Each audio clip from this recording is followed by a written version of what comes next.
Hare Krishna, everyone. Thank you very much for coming to Sunday Krishna Festival and Love Feast. We've got a very special guest here tonight. It's Nirantara Prabhu. He comes here every so often, so we're glad every time he comes. And just to give you a little background on Nirantara Prabhu, we've got a few words here. Just, he joined Krishna consciousness. He came around in 1973 and joined the Krishna consciousness movement. He's got just a wonderful talent. He brought with his musical abilities and his dedication, dedicated to Krishna consciousness. I knew Nirantara Prabhu. He was my Sankirtan leader back in 1976, where we went around and we were able to distribute books. We supported the library party, and then we also, every day we were going on a Sankirtan. And he's always been a wonderful preacher of Krishna consciousness, since the time I met him. And always engaging, always leading wonderful kirtans and giving nice classes, and just a very nice Krishna conscious personality and friend. So nowadays he travels, he preaches, and everybody knows who've had experience of Nirantara Prabhu's classes. They're very engaging, very wonderful, really brings out the message from Srila Prabhupada in a very special way. And based on that, I just want to mention that he had actually been awarded in 2005 the prestigious Global Excellence Award for Congregational Preaching Services from ISKCON. So we're glad to have him here with us and with our congregation today. So thank you, Nirantara Prabhu. Hare Krishna.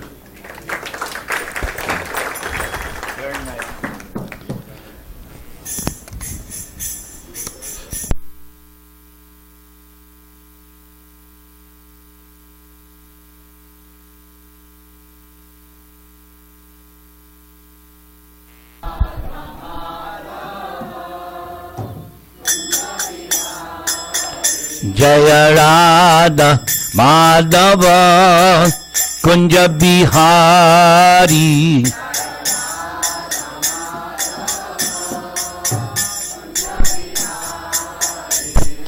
Gopi Jana Vallabha Girivaraj Hari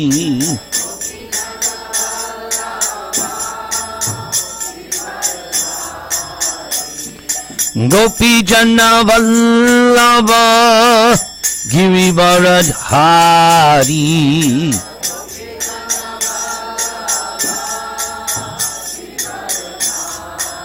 Yashodanandana Braja Jana Ranjana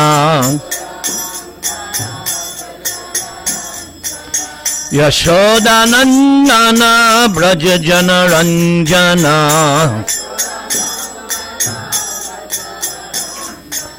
Jamuna Tira Vanachari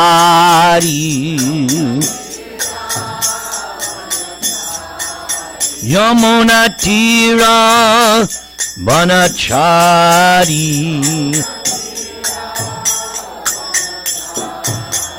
Jaya Radha Madhava Kunja Bihari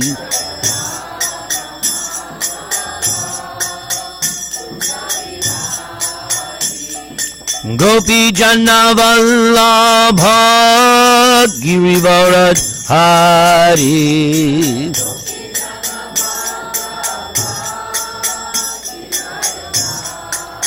Yasoda Nandana Braja Jana Ranjana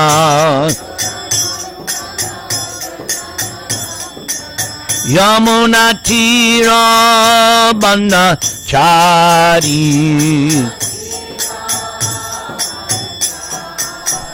Jaya Sri Krishna Chaitanya Prabhu Nityananda Sri Advaita Gadadhar Sri Basadi Gaur Bhakta Vrinda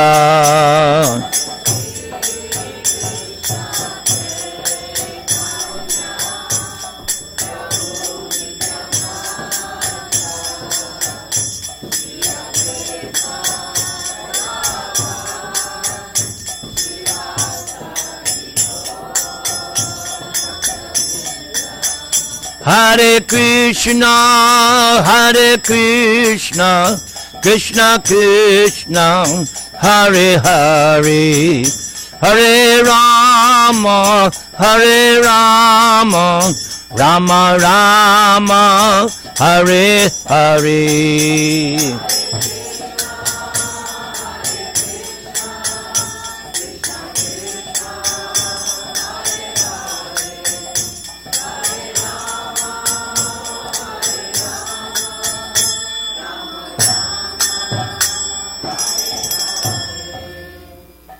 So just to add something to what Yamunapati said, Balaram, my good friend, has agreed that he will allow me to come every month.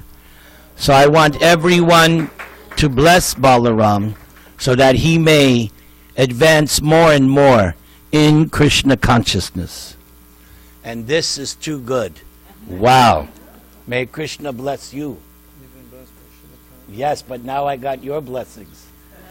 Because through you, I got Prabhupada's garland. Which you and your wife made these, right? Yes, she did. Wow. Let's give them a big Hari bowl. Wow. When you go to Hawaii, this is all you see everywhere you go. These kinds of, this is plumeria, right?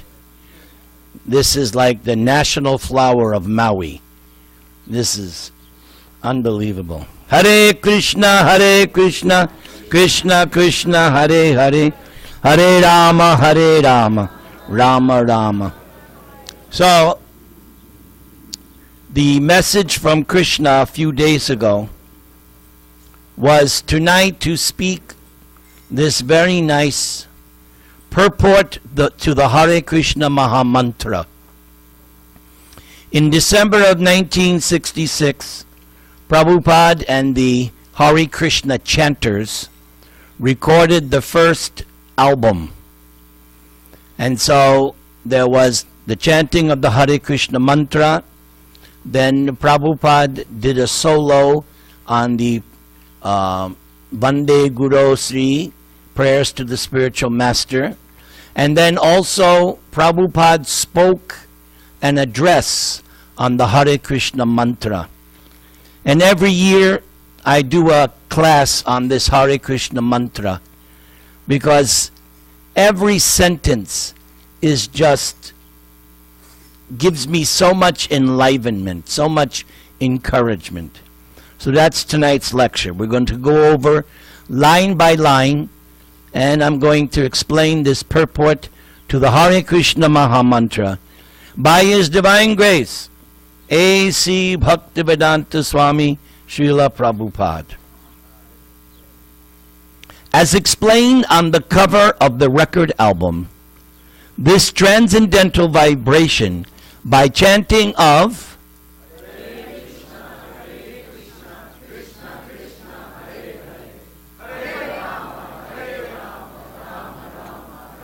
is the sublime method for reviving our Krishna consciousness. So, first point, this is the sublime method. Sublime means something is very, very, very nice. Sublime. So this chanting, this is the method. Let's continue. As living spiritual souls, we are all originally Krishna conscious entities. So this is another important point. Elsewhere in Prabhupada's books and letters, he says, originally we were with Krishna. That is our original position. We were with Krishna. So he says here, originally Krishna conscious entities. We were conscious of Krishna from, and it's the wrong word to use, but from the beginning, because the soul is beginningless. We've always existed. We have no beginning. So, always, originally we were, but, as he says here, due to our association with matter, since time immemorial, that means you can't figure out when it happened. And we should not waste our time trying to figure out when did it happen. That's not necessary. But since time immemorial, our consciousness is now polluted by material atmosphere. And we've been experiencing, all of us have experienced that. From day one, we took birth, until now, we've all have that realization.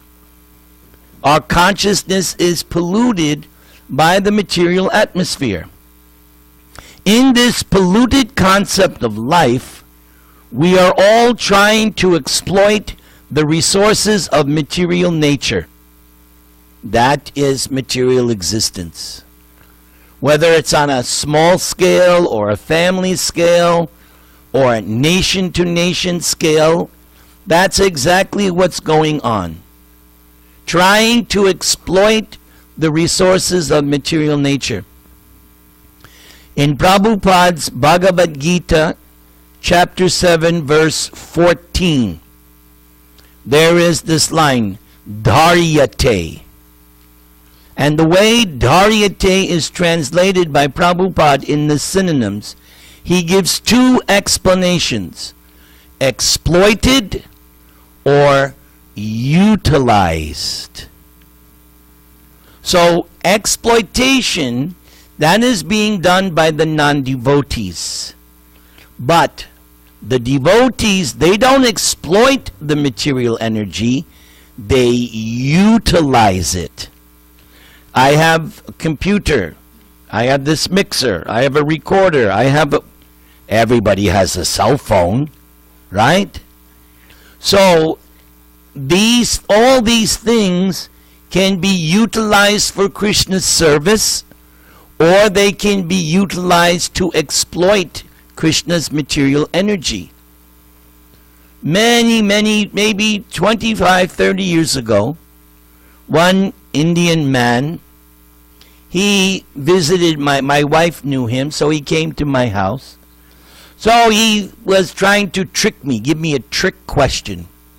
Prabhu, is money good or bad? He was going to see what I would say. So I said neither. It's how you use the money that determines whether it's good or bad. You use your money to build temples, print books, distribute Krishna consciousness, distribute prasad, like you did your Rath Yatra, right? You did your Rath Yatra? Lots of money is required. In Los Angeles, they're doing it on first Sunday of August. I was there the other week. Temple president was saying that to do the Los Angeles Rath Yatra costs $100,000 just to, and he said most of it is because of permits, because the rascal governments, they jack up. We want more, we want more, we want more. So money is required. Money is not bad, it's what you do with your money. That's the thing. So we don't exploit the material energy as devotees, we utilize it to serve Krishna. But as soon as I use the material energy for my own sense gratification, then I'm exploiting. Let's continue. But actually, we are becoming more and more entangled in our complexities. So that's what happens. Once anyone tries to exploit the material energy, they simply get entangled. This illusion is called Maya, or hard struggle for existence over the stringent laws of material nature. So this we also learn from Bhagavad Gita. This material energy is not independent. She is under the control of Krishna. Bhagavad Gita, 9th chapter, verse number 10, where it is stated, Maya dakshena prakriti suyate sacharacharam. Hetunanena kaunteya Jagad viparivartate. Krishna clearly says, this material energy under my control. So that's Prabhupada is saying, stringent laws, yes. This is how I think of it. How many of you have ever done a Sudoku puzzle? Right? You know what on the airplane for 20 hours, you'll do some Sudoku puzzle. Right? So each puzzle is different, and there's only one solution for each puzzle. And if you get any number wrong, you don't get it. All the numbers you have to put in the right spot. That is our life. Life is simply one Sudoku puzzle after another. Problem comes, how do I solve it? And the devotee knows, the salvation, how to solve the problem? Depend on Krishna. Take Krishna's blessing and guidance. And that's another thing Krishna says in Bhagavad Gita. Mam evaye prapadyante mayam etang tarantite.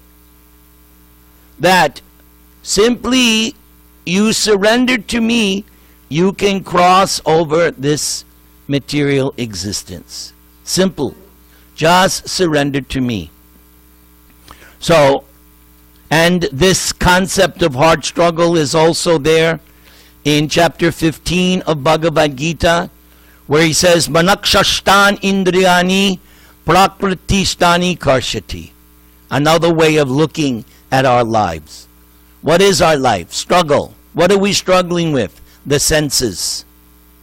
The senses are demanding and pushing and saying, do this, do this, do this, do this.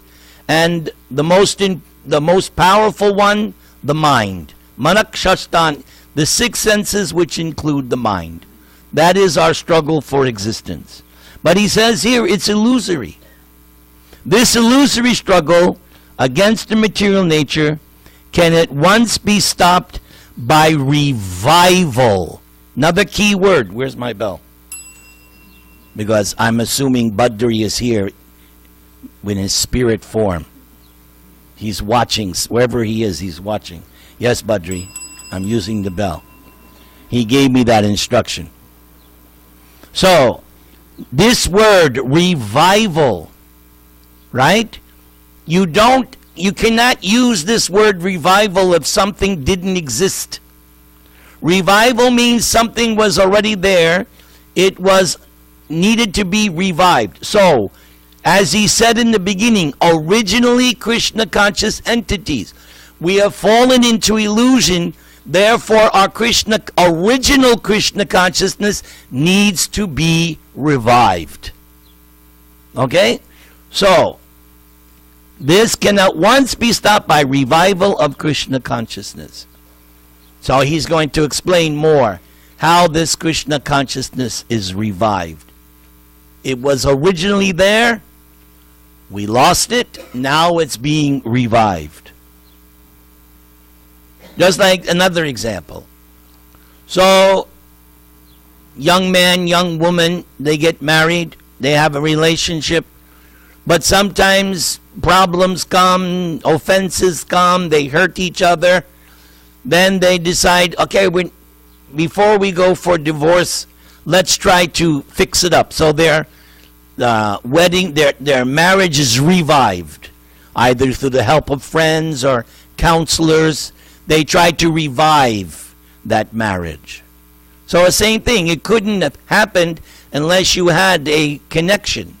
So our Krishna consciousness, that's originally there. Now it is being revived. Prabhupada continues. Krishna consciousness is not an artificial imposition on the mind. This consciousness is the original energy of the living entity. So again, the same thing. The original consciousness is Krishna consciousness. That is, and that's for everyone. No, they may not know it, but Prabhupada is indicating this is our original consciousness, Krishna consciousness. When we hear the transcendental vibration, this consciousness is revived. So right now, you're hearing this message of Krishna consciousness. You are reviving your original consciousness. We just did kirtan for a half an hour. That's transcendental vibration. This class is also transcendental vibration. Different from the radio and TV vibration. That's not transcendental. But this class, this kirtan, that's transcendental vibration. And this process is recommended by authorities for this age. One of my favorite mantras. Hare Nama, Hare Nama, Hare Nam Aivakivalam, Kalo Nastyeva, Nastyeva, Nastyeva Gatir Anyata. There is no other way. There is no other way. There is no other way. The holy name, the holy name, the holy name of God. Hari. Everybody say. Hari. Hari. Hari. Hari. There you go. We must keep in mind, Hari. By practical experience also, we can perceive that by chanting this Maha Mantra, or great chanting for deliverance, one can at once feel transcendental ecstasy from the spiritual stratum. So this transcendental ecstasy from the spiritual stratum is how you get off the bodily concept of life. You have to become in contact with the transcendental vibration. And notice, great chanting for deliverance. This is called Maha Mantra. I know I've said it here because I've said it all over. This Maha Mantra, there are hundreds and thousands of mantras in the Vedas. But this one is the mantra on steroids. This is Maha Mantra, the great chanting. Why? Because Niyamatak Smarane Nakala, no hard and fast rules. You are young, you can chant. You're old, you can chant. You're a man, chant. You're a lady, chant. You can be clean. You don't have to worry about, oh no, first I have to take a bath. No, chant. Don't worry about it. Prabhu, I'm this and that. Just chant. You can chant walking, running, lying down, or say you like to do yoga. How many people do yoga? Right? Come on, don't. You do yoga. Okay, good. You can also do chanting in your yoga. Use those yoga postures. It'll help you in your chanting. There are no hard and fast rules. Anytime, any place. Many years ago, I was working in an office, this place in LA called Westwood. So one day, I went into the elevator, and the elevator was full of all these foreign exchange students. So there was like 10 different languages being spoken at the same time in the elevator. So what did I do? Sarvadaman Prityaja Mame Kam Sharanam Bhaja. Aham Twangza. I figure everybody else it sounded like, gibberish to me. So I said, okay, I'll also have a conversation. Sarvadaman Prityaja. So this is the great chanting for deliverance. No hard and fast rules, anytime, any place, any situation, clean or unclean, sinful or not, doesn't matter. Chant, that's all. Now, when one is factually on the plane of spiritual understanding, surpassing the stages of sense, mind, and intelligence, one is situated on the transcendental plane. So that again is the meaning of not realizing I'm not this body. When I'm in the bodily concept of life, I think I am my senses, or I think I am my mind, or I think I'm on my intelligence. These are three levels of bodily consciousness. But here, if you come in contact with the transcendental vibration, when you're situated on the transcendental plane, you're no longer on the bodily concept of life. The chanting of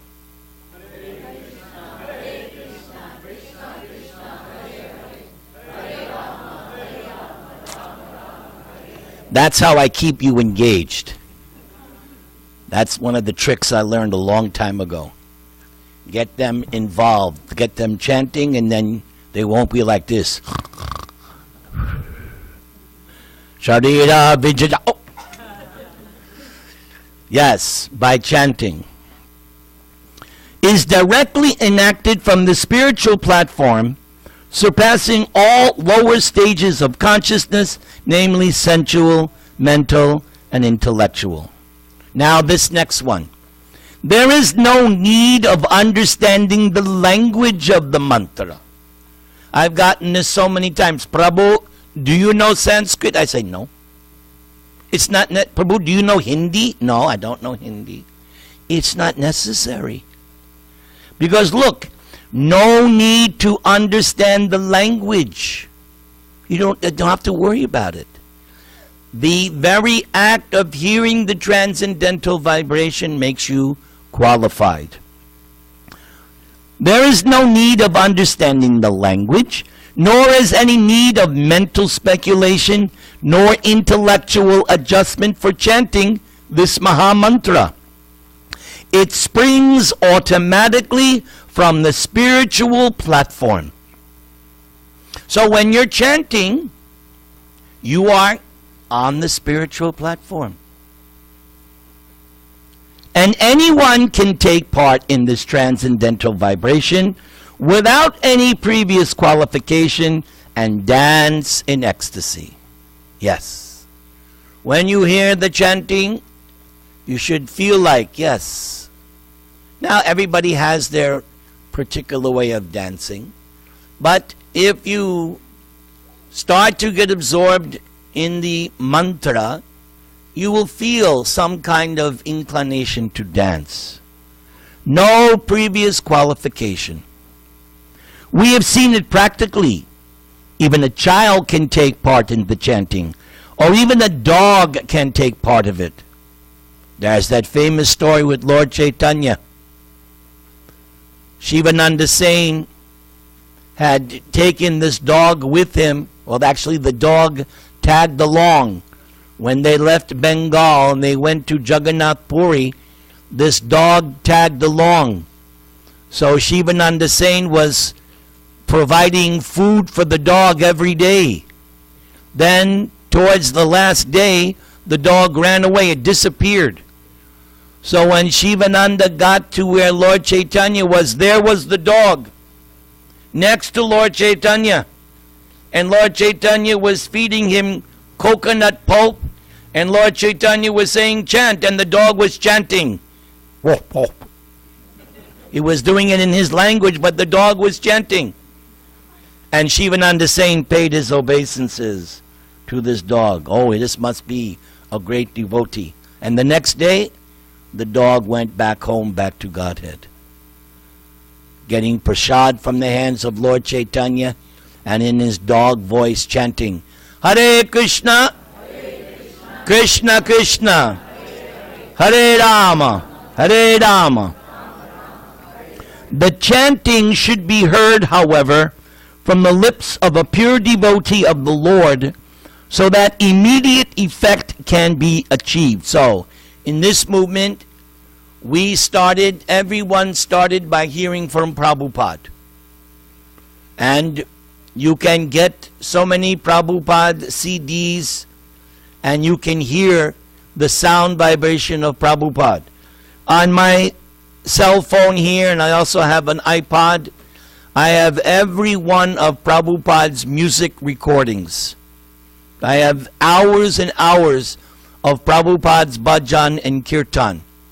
And every morning when I get up, right, brushing the teeth, taking a shower, the first thing that goes on in the morning is that iPod with Prabhupada's chanting on it. So I start the day with transcendental vibration, like that. So we hear from Srila Prabhupada, and that from then we repeat. We hear from Prabhupada, then we repeat. As far as possible, chanting from the lips of a non-devotee should be avoided, as milk touched by the lips of a serpent causes poisonous effect. Now, that particular line would take an awfully long time to get into the intricacies of that, so that'll be for another time. But I'll just let that sit there. Main thing is, hear from the lips of a pure devotee. A pure devotee is somebody who has no motive in their chanting. They're not chanting in order to get name and fame and position and adulation or worship. No. They're chanting simply to develop love of God, because that is the ultimate goal of chanting. There is a discussion in the Chaitanya Charitamrita. The great Acharya Haridas Thakur, somebody in the assembly was saying that no, liberation is not an insignificant byproduct of chanting. It takes many, many lifetimes to achieve liberation. And this Haridas is saying liberation is an insignificant byproduct of chanting. So Haridas Thakur was explaining, liberation, that is not our real goal. We're not trying to become saved. We're already saved. What are we trying to achieve by chanting? Love of God. And that makes liberation, salvation insignificant. Because when you have love of God, real love of God in your heart, you have achieved the ultimate goal of life. According to Lord Chaitanya, it is beyond liberation. Beyond it. So that is the goal of that's the only goal of our chanting. I want to chant in order to develop ecstatic love of God. Just like I have ecstatic love of God for prasadam. Oh, as soon as there's prasadam, Haribol, Haribol. Yesterday, I did 2 programs yesterday, and after the first one, I got something I have not gotten for many, many years. Indian people know patra. You know what is patra, right? Very delicious. And there it was, patra. Ah. So when will I feel like that?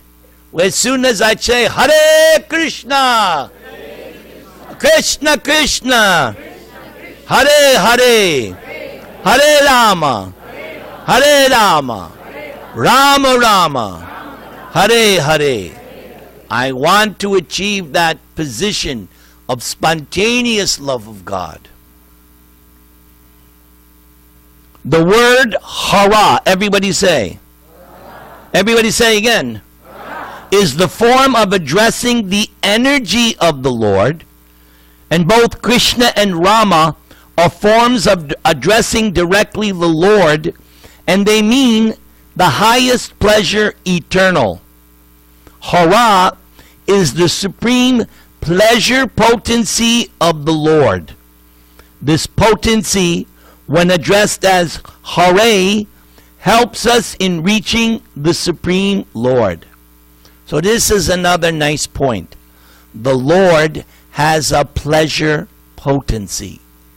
In other words, God is a person. We should not deny. Some people are like that. They don't want God to enjoy.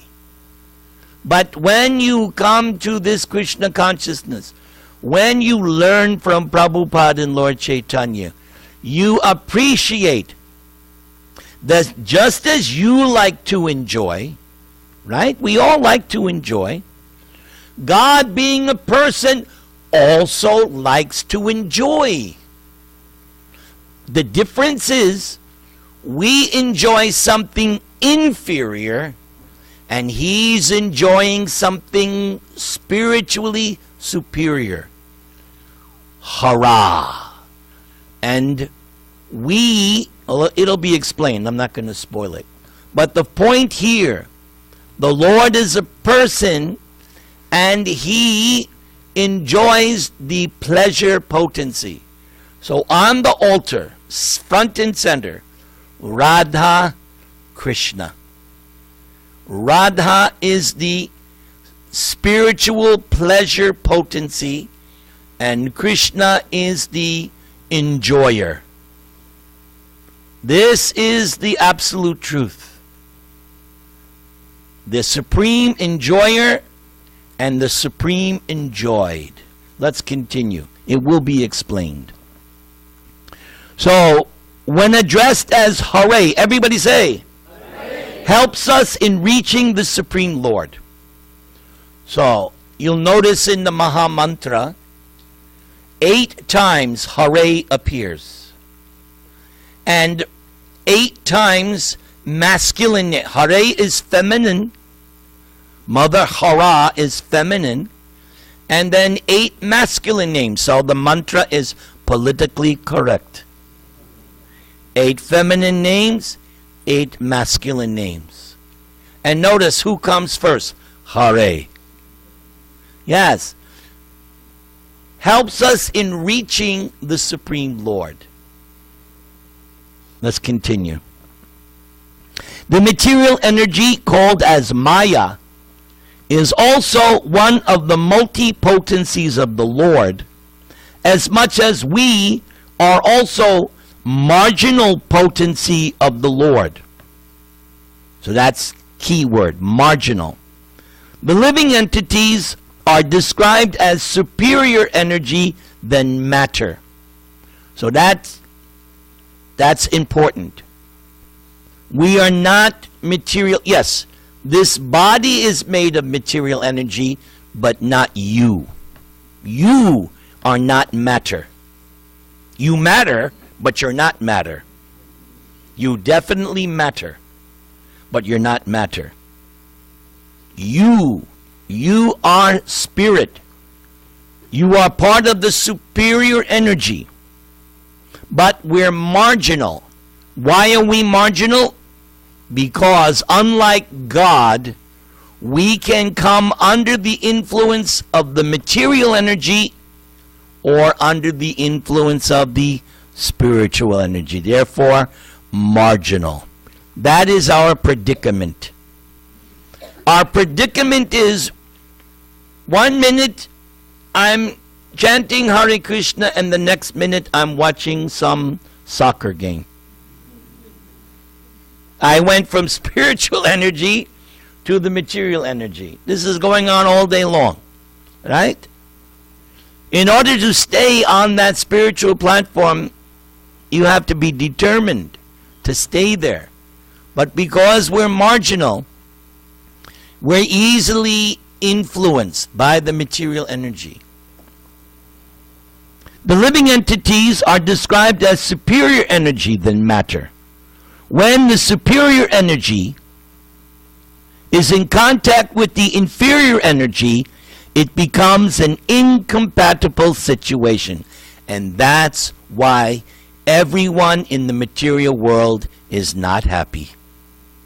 Because you cannot enjoy the material energy by exploiting the material energy. It's not possible. We think that's the trick of Maya. That's what Maya does. She tricks us. Yes, you can possess me. Yes, you can enjoy me. Come on, and then I'll slap you. And that's what's constantly going on.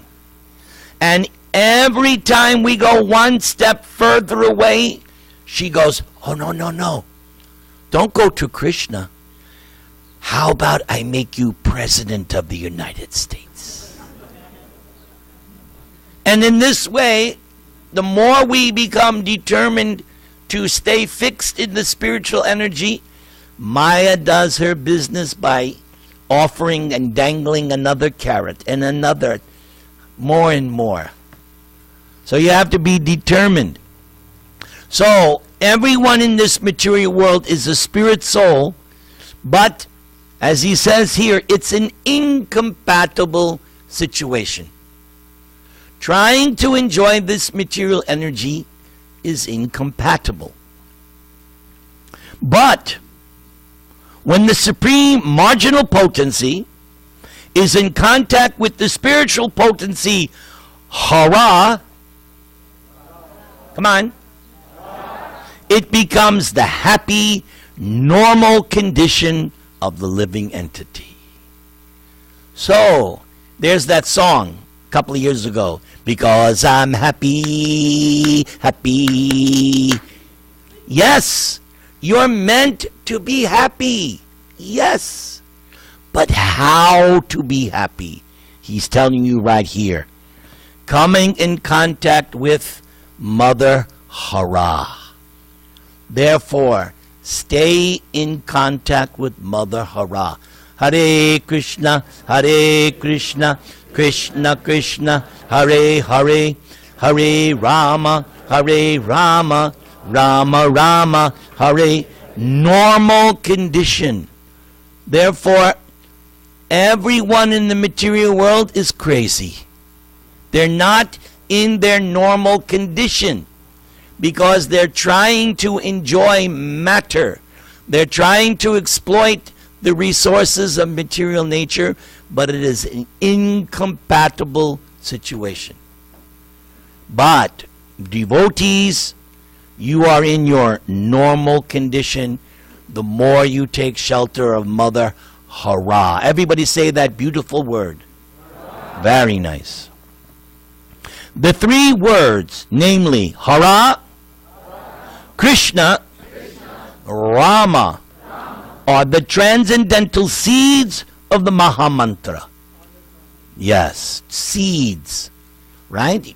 So a seed, you plant the seed, it's supposed to sprout. So upon initiation, when you get initiated, the spiritual master plants the seed of devotion in the heart. And how anyone who grows things, you have to water it, right? You have to water it. So when the spiritual master plants the seed of devotion in the heart, we all have to become gardeners. We have to garden that seed of devotion. And how do you water it? Hearing, chanting, hearing, chanting, hearing daily. And don't worry. When you're trying to grow crops, you have to worry about overwatering, right? But not this seed. You cannot overwater your bhakti lata beej. It's impossible. So flood it. Flood your heart with hearing and chanting.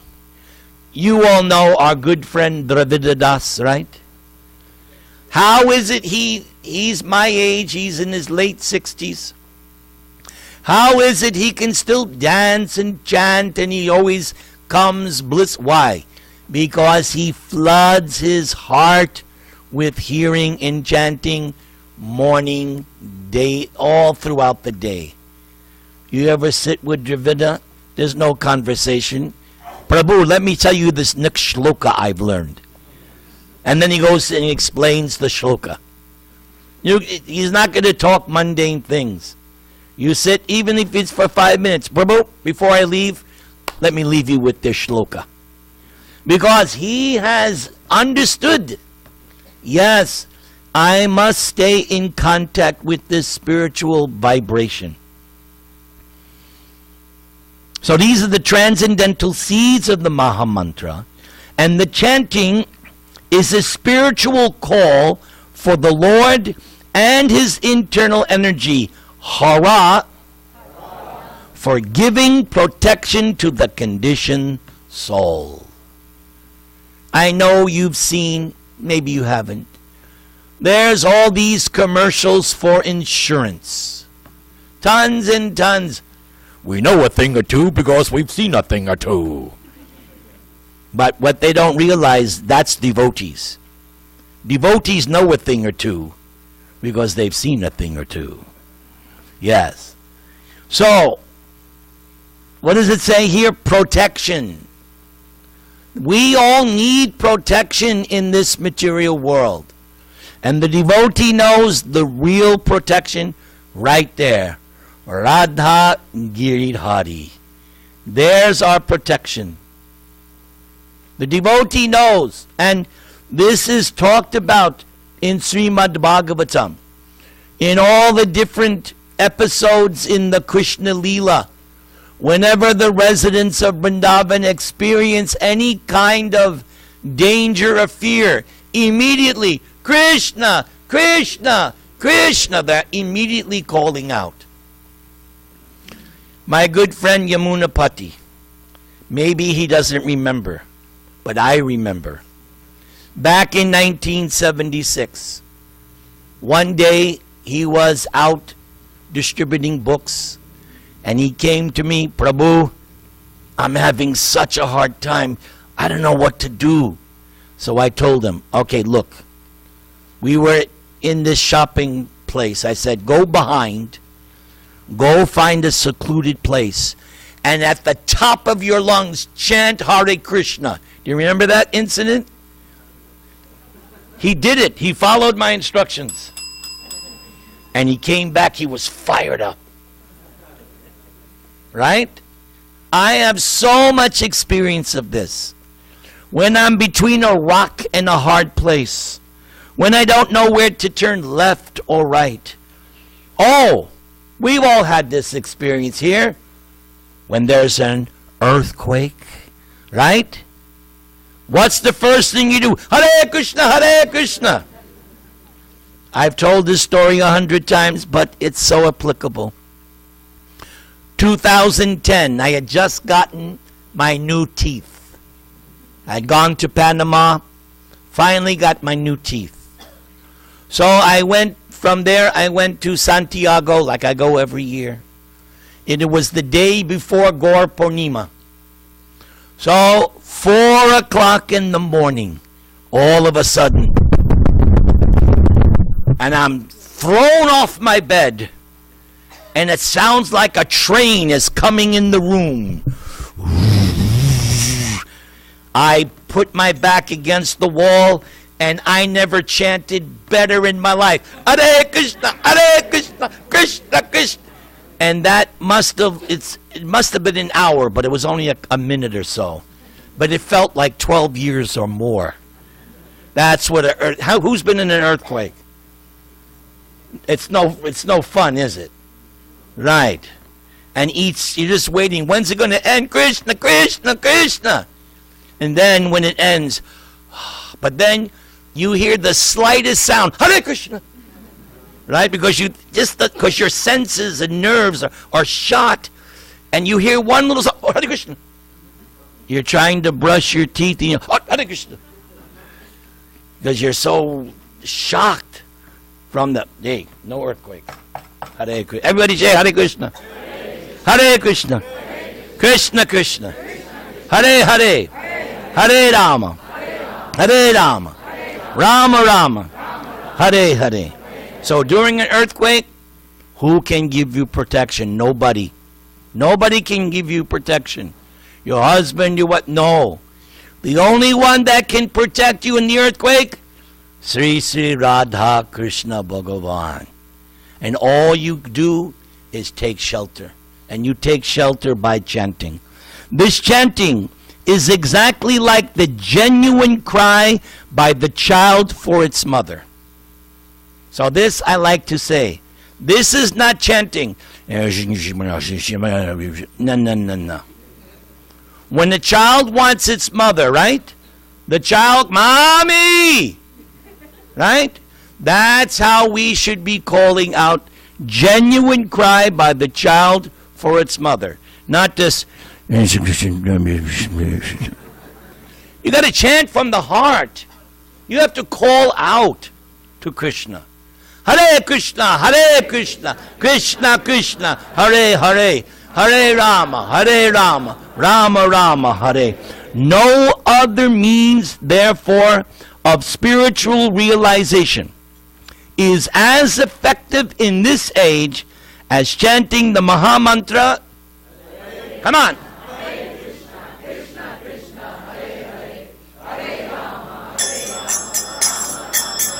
Hare Krishna, Hare Krishna, Krishna Krishna, Hare Hare, Hare Rama, Hare Rama, Rama Rama, Hare Hare.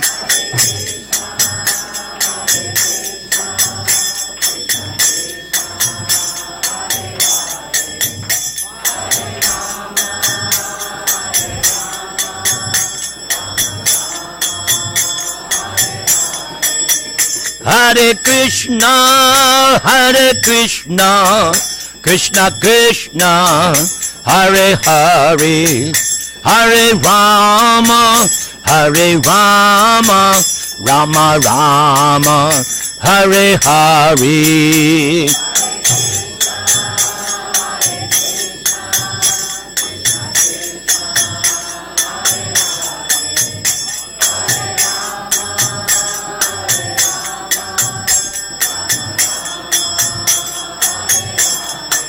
Hare Krishna, Hare Krishna, Krishna Krishna, Hare Hare, Hare Rama, Hare Rama, Rama Rama, Hare Hare.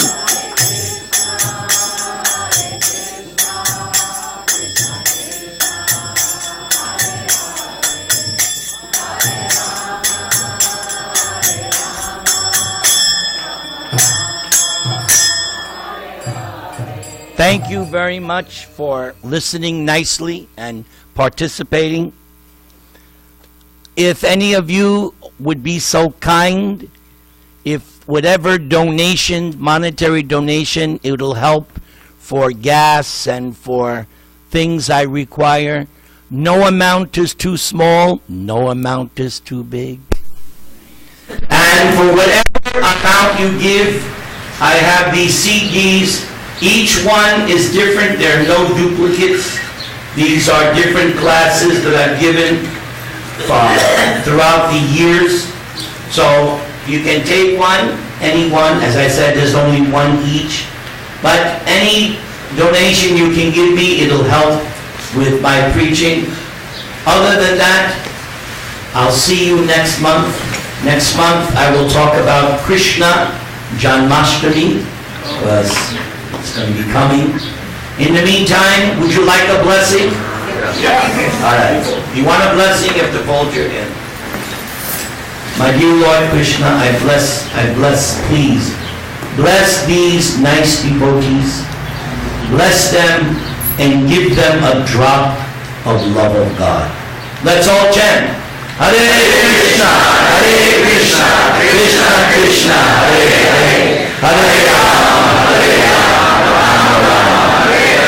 Thank you very much. I'll see you next month. Hare Krishna. Thank you very much, Nirantara Prabhu.